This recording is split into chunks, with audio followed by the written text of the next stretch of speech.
There are places where silence feels natural, and then there are places where silence feels intentional. Blackridge was one of those places.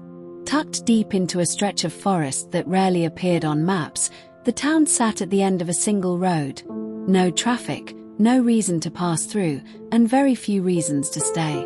Cell service faded 10 miles out. Internet connections were unreliable. And once the sun went down, the darkness felt complete, as though the world beyond the trees had ceased to exist. For most people, Blackridge was forgettable. Until the night Elena Ward called 911 and never spoke again. At 11:47 p.m., the county emergency dispatcher received a call from a landline registered to Elena Ward, age 34, a wildlife researcher who had moved to Blackridge less than a year earlier. The call lasted exactly 56 seconds. The dispatcher later reported that Elena sounded calm at first. Not panicked. Not screaming. Just cautious. She said her name. She confirmed her address. Then she paused. When asked what the emergency was, Elena didn't answer immediately. Instead, she asked a question of her own. "Can you hear me clearly?" The dispatcher said yes. That's when Elena lowered her voice and said, "I think someone has been standing outside my house for a while." What made the call unusual wasn't fear, it was restraint. Elena didn't describe footsteps. She didn't describe a break-in. She didn't say she was being threatened. She only said she had been awake for hours, listening. She told the dispatcher she lived alone, that she hadn't invited anyone, that the nearest neighbor was over a mile away. Then she added something that would later unsettle investigators. "I don't think they want me to see them," she said. "I think they want me to notice them." The dispatcher began standard protocol, asking Elena to secure herself inside and stay on the line. Elena agreed. Then, very softly, she said, "They just moved." The dispatcher asked Elena where she was in the house. Elena said she was in the kitchen. There was a faint sound on the call, something like fabric brushing against glass. When asked what she could see, Elena hesitated. "I don't want to turn the light on," she said. "I don't want them to know where I am." The dispatcher tried to reassure her. Deputies were already being dispatched, though the closest unit was more than 30 minutes away. That's when Elena stopped answering. The line remained open. For nearly 20 seconds, there was only silence. Then came a sound investigators would replay dozens of times. A slow, deliberate knock. The knock didn't sound forceful. It wasn't urgent. It sounded patient. The dispatcher called Elena's name repeatedly. Finally, Elena whispered. That wasn't the door. There was a sharp intake of breath. And then, quietly, they're inside. The line went dead.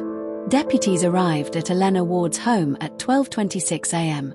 There were no signs of forced entry. No broken windows. No damaged locks. No disturbed soil around the property. The front door was closed. Unlocked. Inside, the house was spotless, almost unnaturally so. Lights were off. No struggle. No blood. Elena Ward was not inside the home. Her car was still in the driveway. Her phone was on the kitchen counter. Her wallet and keys were untouched. And the back door was open. Behind the house stretched acres of dense woodland. Search teams followed footprints leading from the back porch into the trees, but the trail vanished after less than 100 yards. No drag marks. No signs of a chase. Just a clean break, as though Elena had stepped off the path and dissolved into the forest. What disturbed investigators most was not what they found. It was what they didn't. No footprints coming toward the house.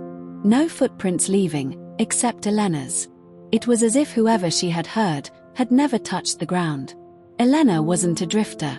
She was methodical, detail-oriented, highly observant. She had moved to Blackridge to conduct long-term wildlife acoustic research, recording sounds humans rarely noticed. She catalogued movement patterns, animal calls, and environmental noise. Her research notes showed a fixation on something she called non-random silence.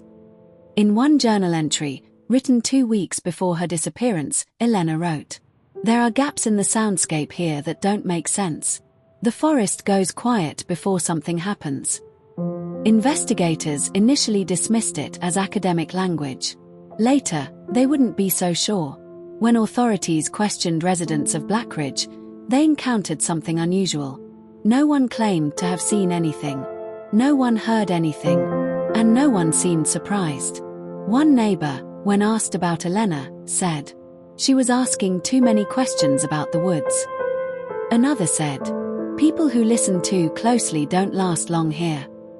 When pressed for clarification, they refused to elaborate. Blackridge, it seemed, had an unspoken rule. You don't talk about what moves after dark. 3 days into the investigation, deputies discovered something they had initially overlooked. Elena's field recorder. It was hidden beneath the kitchen sink, still running. The audio file from the night of her disappearance lasted over 6 hours. Most of it was silence. But at 11:46 p.m., 1 minute before Elena called 911, the recorder captured something faint. Not footsteps. Not voices.